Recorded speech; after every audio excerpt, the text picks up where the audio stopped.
G'day everybody, my name is Elliot Waters and you're listening to the Dysregulated Podcast. As always, thank you for tuning in. Alright, before we get into the episode proper today, I just want to tell you about something really, really important, and that is Dysregulated Daily. So if you don't know what Dysregulated Daily is about, I'm telling you got to get involved because it's unreal content. So it is a video series by me where I check in every day and tell you how things are going as far as living with complex mental illness is concerned. So some days are good, some days are not so good, and I'll tell you all about it on this video series, Dysregulated Daily. It is my mental health journal. Now, to find Dysregulated Daily, you got to go onto Instagram, Facebook, or YouTube. Find the Dysregulated Podcast on those platforms, and then you will find me and my beautiful face that's made for podcasting audio only, where I tell you all about how things are going for me that day in that moment. So it is lived and living experience of mental illness in real time. So that's Dysregulated Daily. Find it on Facebook, Instagram, and YouTube by searching the Dysregulated Podcast. All right. Today's episode is important because during the week I was asked the question about how it is that and this is, well, before I get into it, this is related, right, to Dysregulated Daily. This is what I mean. It's unreal. So I did a video during the week of me going grocery shopping. And if you've watched the video series, you would know already that me going grocery shopping is a bit of a big deal and I'm not exactly comfortable with it. And the reasons, well, there's a few reasons, but the main reason, or at least one of, is the fact that there's too many people hanging around, getting all up in my personal space, looking at me and obviously negatively judging me, even though logically I know no one actually really cares that much about what everyone else is doing. Everyone's too focused on themselves. But that doesn't matter. I have this feeling, this perception that everyone's looking at me and they're out to get me. And it makes grocery shopping quite difficult because there's a lot of people there, So that's a lot of people I've got to try and low-key keep an eye on to ensure that there's no danger coming my way, right? So that's a well-established fact of my life and it has been forever. And look, I just got to get on with it because it ain't going to change. I know that, Unfortunately, life dictates that you've got to do things sometimes that you don't really want to do, but it's for the greater good. And Elliot needs to eat to stay alive. So me putting up with the faces of people looking at me and judging me negatively, I have to just put up with that and carry it as a burden that I have to carry. And I know I do because man's got to eat, and eat I must. All right, but that wasn't the question, right? So that's the established fact that I've made quite clear so far in the Dysregulated Daily videos. But that wasn't the question. The question was, all right, Elliot, riddle me this. How come it is that you hate being in big crowds with people and, you have this perception that everyone's out to get you or they're all ripping it off behind your back, and yet you are so well known for being the biggest, some of this is my words, but still you get the gist, all right? It's all true. You are the biggest Newcastle Knights supporter the world has ever seen. So for those that don't know, the Newcastle Knights is the local rugby league football team here in Newcastle, the mighty Knights. And yes, I bleed red and blue. I love the Newcastle Knights because they represent God's country, the greatest city on earth, Newcastle, New South Wales, Australia. Anyway, so Elliot, you're a big Newcastle Knights fan. You're well known for going to all the games, taking a big banner with you, the Pride of the Hunter banner. That's right. It's not so much that I'm famous for going to the Knights games. It's my banner's famous. And you know what? I'm all right with that.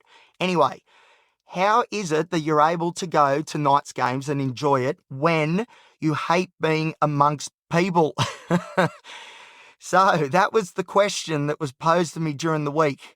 And it's a very valid question because on the face of things, it doesn't make sense because I do love going to McDonald Jones Stadium with 35,000 other Novocastrians cheering on the Newcastle Knights, going horse, making a big show and dance in the stands, starting chants and, getting all, blowing up at opposition supporters and at referees that are not giving the Knights the rub of the green, or at least giving us some of the 50-50s, the opposition, they're offside.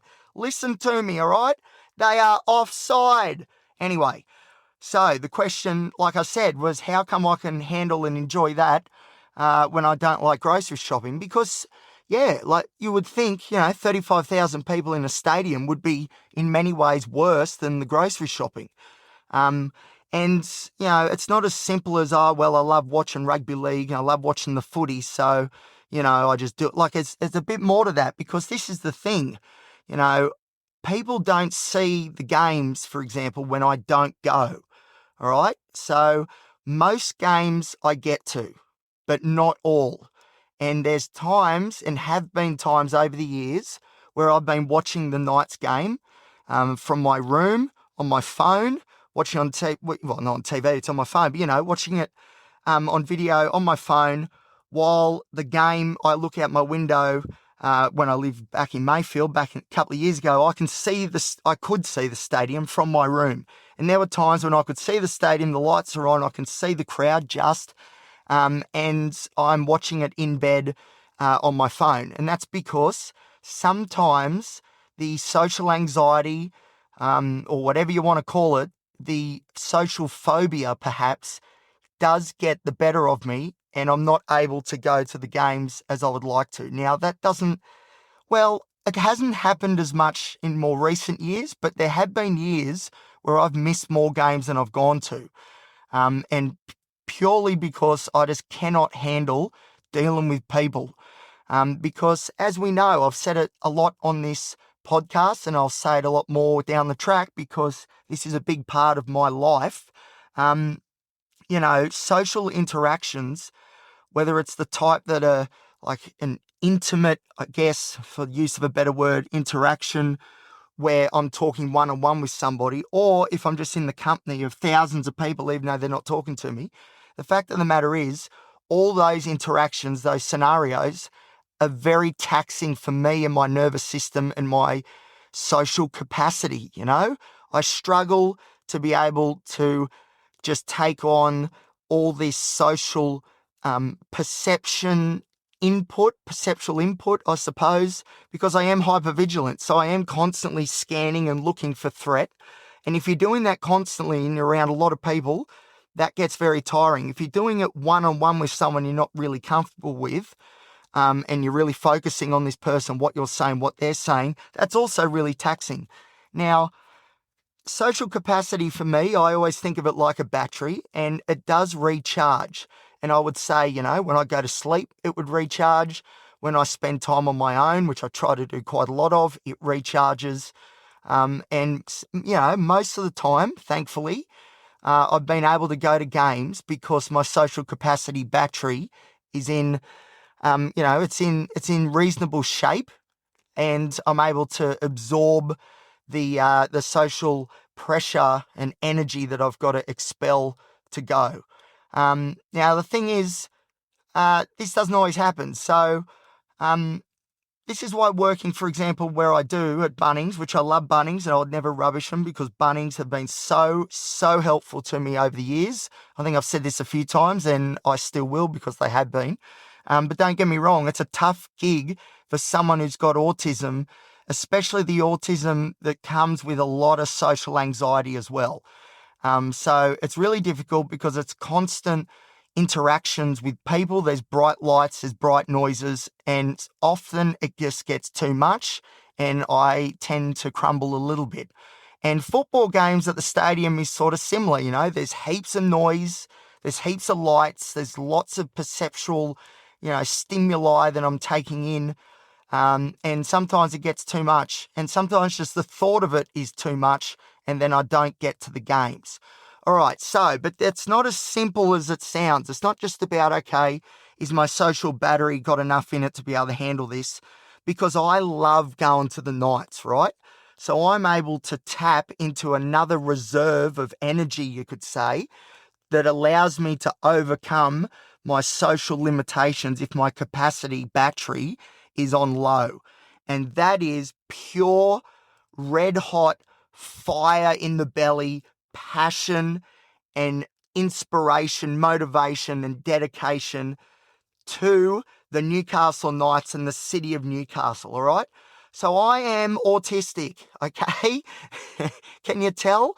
And one of my fixations, one of my, my obsessions is the Newcastle Knights and the city of Newcastle. So I'm able to go above and beyond often my social capacity limitations because I override all the anxiety with just pure emotion of wanting the team to win, wanting to feel the exhilaration of beating a Sydney team or beating a Queensland team, going to the game, getting into it, going horse, giving it everything I've got in the stands, and just being so unbelievably passionate that it is the reason why I am, in my opinion, the number one Newcastle Knights supporter there is. Okay? So I just absolutely, like even now, I don't know if you can tell by the way I'm talking, but man, I love the Knights and I love it when the Newcastle chant goes up, Newcastle, Newcastle. I watch videos all the time of the 97 grand final and I love it, I love the patriotism of this city and I love the team and the club because of what they represent, which is the greatest place on earth, Newcastle and the Hunter. And you can hear it, I'm not putting this on. This is, and people that know me, and Dysregulated Daily, because the NRL season's coming soon, Dysregulated Daily is going to have a lot of stuff about the footy, so prepare yourself, all right? This is just a little insight, a little introduction. This is nothing, trust me. But by the way, I've done episodes on this exact topic before. So if you want to search, what was it? I think Tackling Social Anxiety Prior to the Hunter or something like that is the episode. Absolute cracker, highly recommend it. But anyway, that's what I am able to do, right? So I'm able to rise above my social limitations often, most of the time, and I'm able to go and just get into it. But this is the thing. This is the thing, right? This is what makes it complicated. Because although I'm able to channel this red hot emotion, maybe I'm channeling it from some of my borderline personality reserves of emotion, which hopefully I am because I'm taking away from the negative and putting it into a positive, positive space. Don't know, but wherever I'm getting it from, it is able to overpower the anxiety, but it doesn't get rid of the anxiety. And this is why it's so hard, because I will be walking right into the stadium and I'll be freaking out, okay? Freaking out because there's too many people and usually I'm late because of, poor executive dysfunction. So I'm late all the time. It's about the kickoff, which means there's already 30,000 people in the stadium and I've got to find somewhere to sit with my banner, and I'll talk more about that in a minute. Find a place to sit, and then I'm catastrophizing, right? So already I'm, hyper aroused because one, it's the bloody Knights. Let's get into it, boys and girls. I love the women's team as well, the NRLW. So let's go Newcastle. Come on, Newey. But I'm also hyper aroused because I'm catastrophizing, because I'm seeing myself walking in there and not being able to get a seat. I'm seeing myself walk in there and just things, and I don't even consciously think sometimes what it is, but things going wrong. And in previous years, I've actually bought tickets like memberships. I'm obviously a Knights member, but I just get the general admission membership because I got no money, as you guys would be aware. But in years gone by when I've had a little bit more money, I guess, not really. Anyway, I have bought season tickets in the Andrew John stand, for example, in a seat that is my seat for the year, purely and simply to try and avoid the stress and the catastrophizing that I go through when I'm running late, which is most of the time. By having my seat, it's already in my name, it's pre-booked, no one's allowed to sit in it. But then, of course, what I found was that I'd walk in and instead of being all relaxed, because I'm like, it's all right, Elliot, you've got your seat, it's already reserved. It's reserved all season, no worries, no dramas. Then I would catastrophize that there'd be somebody sitting in it. And then I would have to have that unbelievably awkward social interaction of saying, listen, bucko, you're in me seat. You got to move, mate. It's my seat. And of course, when I catastrophize about this, I imagine some big, massive dude, real angry guy sitting in that seat. Or a woman, a lady who is just like, man, just like, just think of the worst it could be. That's what I'm thinking, you know. There's a couple there, they're both aggressive, they refuse to move, and I'm just standing there like an idiot. Then people start yelling, sit down, you idiot. Sit down, you clown. Because, you know, the game's already started because I'm running late and people won't get out of my seat. And I'm standing there like an idiot holding my banner, really embarrassed now. Wishing I didn't have it with me. I'll talk more about that in a minute.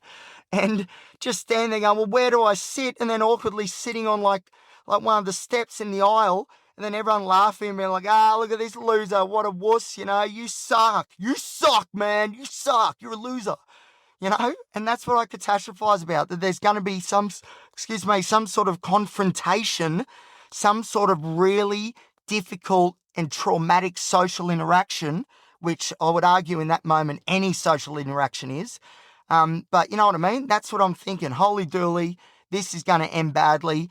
And sometimes I don't even get to the stadium and I'm already catastrophizing this much that I don't go at all, just to avoid this potential scenario, which has never happened, I don't think. I don't think it's ever happened before. But that's what happens. I get so freaked out. It's not even so much in this case, you know, it's not so much a social... I know I said about social capacity before, and that's true, but it isn't really the main driver here.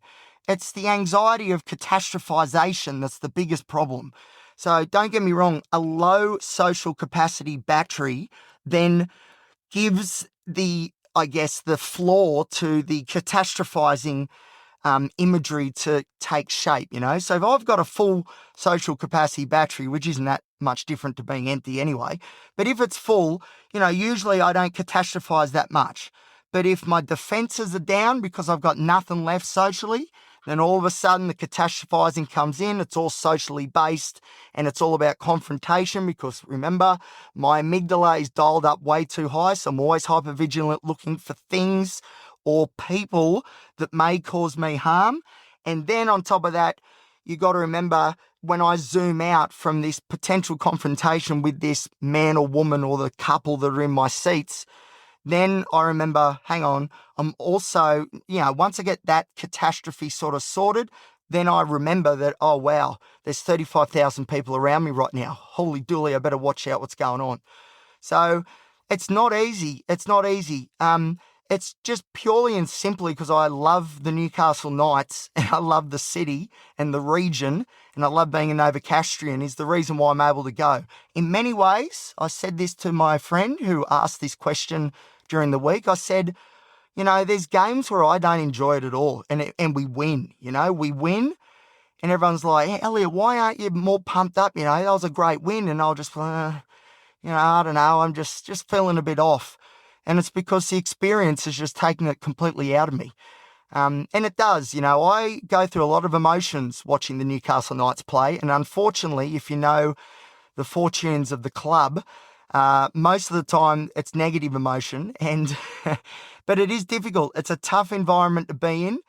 And I have to get myself so revved up to go that eventually I do have that, you know, that whiplash effect often after games where I'm just completely spent. And, you know, I go to away games as well. And in these away games, you know, I'm very loud and passionate, but I am in enemy territory, you know, and at times there have been some almost confrontations and it depends. See, if I'm revved up enough and I'm like, nah, Newcastle's number one and I'm in Sydney against, say, the Sydney Roosters and I'm just like, nah, Shitney sucks, you know, all this stuff. We're God's country. This place is a heap. You know what I mean? This is a hole. You know, I can get so into it that I can suspend. Well, not quite because I'm always so jittery, especially at away games. Even if I'm enjoying it and I'm in a bit of banter with the opposition supporters and stuff, I'm still super hyper vigilant and really jittery and got the adrenaline running. But if things are sort of going my way, I'm in a good headspace, I can use that adrenaline for good, which is to tell the referee that the opposition are offside and to have a bit of banter with the opposition supporters and spread the good word of how great Newcastle is. But there have been times where I've been feeling good, then all of a sudden the switch comes and the whiplash effect happens at, say, half time. And the second half of the game, I'm just a bit of a husk, a bit of a shell. And yeah, it can be very, very difficult. So most of the time I can get the games, but it's stressful. Usually as I'm walking in, always, I'm stressed, I'm nervous, I'm anxious. When I'm sitting in the ground, I don't relax until I'm finally in my spot, and I can relax because, all right, I didn't miss kickoff. I'm sitting with my friend Jess. Hello, Jess, if you're listening. Big season coming up, mate. Get ready. Sitting there and it's like, all right. I'm in my spot. I'm watching the game. Everything's going all right. It's all good. Now let's give it to the opposition. Let's absolutely go for it. And that I do. The other thing now, the banner, I want to talk about the banner quickly. So as I said at the start of the episode, for those that don't know, I am a little bit infamous, I would say, at Newcastle Knights games for my passion for the club and the city. But mostly I'm known, or at least it's not even me that's known, it's my banner, right? The pride of the hunter. So I've been on TV heaps of times. It's been in the newspaper. It's been on different, news outlets, rugby league pages. The Newcastle Knights have featured me a few times on a few different things. I was in the Knights calendar one year, true story. Again, though, when I say me, often these pictures are basically me cropped out and it's just the banner, but that's okay. I don't mind. That's all good. But the banner, I love the fact that I take the banner of the games. I do. It's such a great extension of my passion because I do believe the Newcastle Knights are the pride of the Hunter region, and I am a very proud member of the Hunter. And I love, as I've said already on this episode, how I love promoting the fact that Newcastle and the Hunter is God's country. So the banner's great. I go to opposition away games and I'll walk into the stadium when I'm feeling good and when I'm really dialed up. The banner's up and I'm just like, Sydney sucks. Newcastle. Like it's unreal. And everyone loves it, People love it because it is a show of the passion that I have, People look for it on TV when they're watching the games on TV. People look for it at the ground, I've had people come up and want to take photos with the banner, not me, the banner. Like it's great and I love it. I love it because it is like that next level of support for the team, And I know the players like it too, The players have mentioned the banner as well and the fact that I follow them around and, nothing weird or anything. Boundaries, Elliot, boundaries.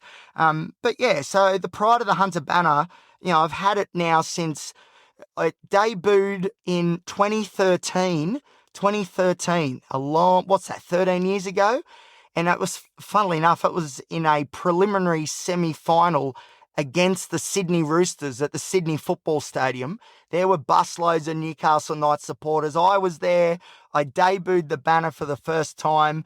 I was getting all the chants going. It was amazing. It was unreal, except for the fact that we got beaten, and we got beaten pretty easily. But that doesn't matter.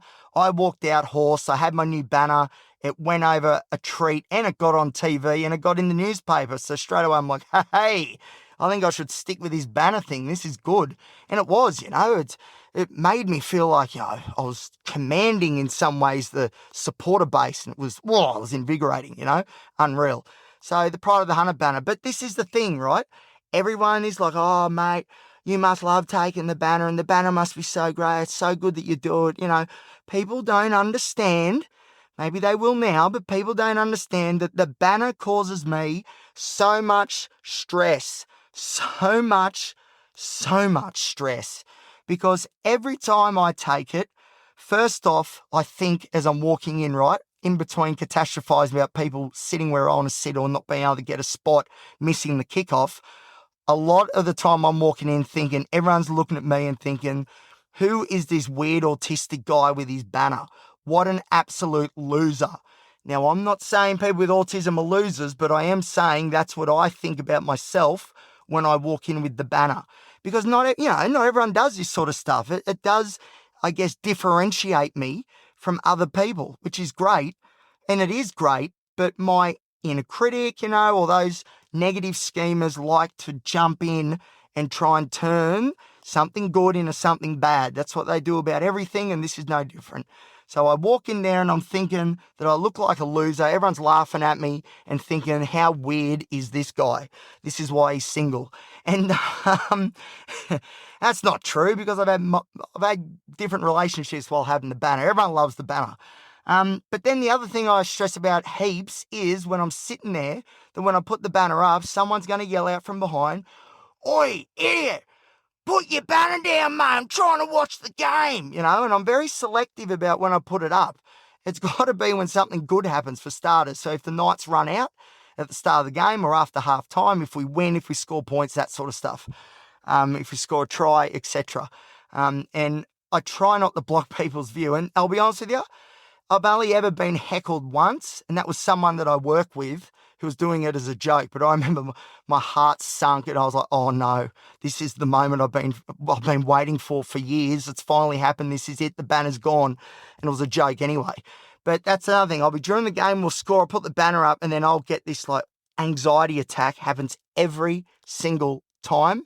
Someone's going to be pissed off that I've got this banner up, and they're going to be thinking, this weirdo, if he doesn't put his banner down, I'm going to punch the bloke. That's what I think, And then it turns into this fear of confrontation, and then all the social stuff gets kicked up again, when really I should be enjoying the fact the Knights scored.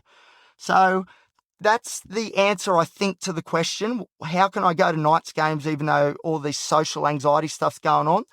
And it's the way I do it is by pushing beyond my limitations, by harnessing all the inspiration, all the red hot emotion that I can get, passion that I can get, which is easy to come by when it comes to me and the Newcastle Knights. I harness all that to overcome the social limitations that I'm dealing with. But that doesn't mean that I love going to the games and every moment I enjoy, because it's not true.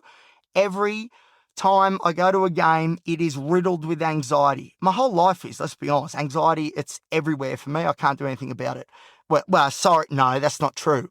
That's not true. I can do something about it. I mean, I can't negate it completely. It's just, at this point, it's just a part of my wiring, and I've got to sort of push on from that. But that's what I do. I push through it because I don't want to be held back by this social anxiety, because if I am, then it emboldens the social anxiety and those negative schemers, and then it's harder to then push back against it.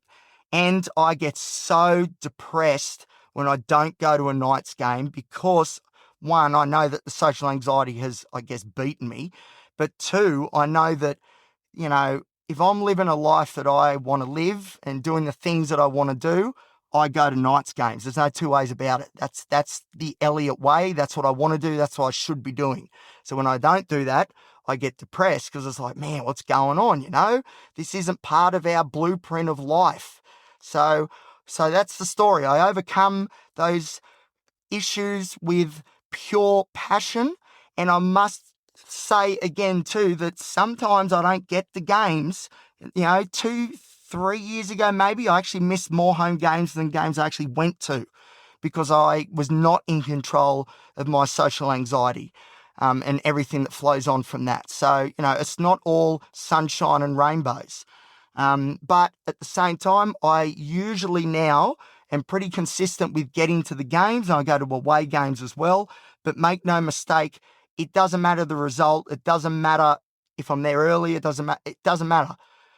It's still an event that provokes lots of anxiety by virtue of the fact that there's 35,000 people around me, which is difficult for me. The fact that, anxiety for me is always there, but it's amplified when I feel as though there's potential threat around me. And in a stadium, there's 35,000 potential areas of threat. So I'm hyper-vigilant. So my nervous system's up. The adrenaline's going as well because I'm excited about the game and I've got the passion going, but then that can overflow into anxiety, so that's the story. So when you see me at Knights games with the banner and looking all happy if we've won, which, I hope there's more of that this year. But the fact of the matter is, make no mistake, it's not an easy thing for me to do. And sometimes it is very, very difficult, very difficult. It's got nothing to do with the result, very difficult. But like I said, I know the Knights and Newcastle is part of my DNA. Literally, I've got the hunter pumping through my veins.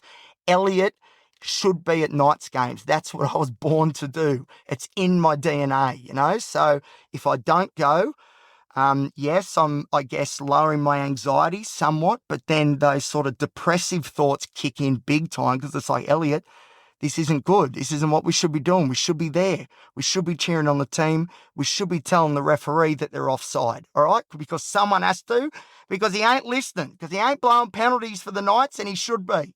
So, Elliot, get to the game and yell out and give it everything you've got and let that referee know that the opposition are offside, okay? And that's what I do, and that's why I've done episodes after Knights games before, and I'm talking like this because I give it everything, because I've dialed up that passion to get there, and then once it's dialed up, man, hey, just watch out. They reckon I'm more entertaining than the game itself, like, come on, pride of the hunter, baby, that's what it's all about. All right, thank you everybody for listening. I enjoyed that one. That was really good. As I said at the start of the episode, though, Dysregulated Daily, all right? I highly, highly recommend it. I'm telling you, it's great content. So search the Dysregulated Podcast on Instagram, Facebook, and YouTube, and you'll find Dysregulated Daily, which is my mental health journal, where I tell you every day how I am going with my lived and living experience of complex mental illness, because this is all part of my promise to you to give you the most insightful, honest, genuine, vulnerable, and fair income look at mental health. That is the promise that I have given you guys on multiple occasions, and I'm telling you, Dysregulated Daily is taking all of that to the next level. All right, thank you for listening, everybody. I do appreciate it, and I'll see you next time here on the Dysregulated Podcast.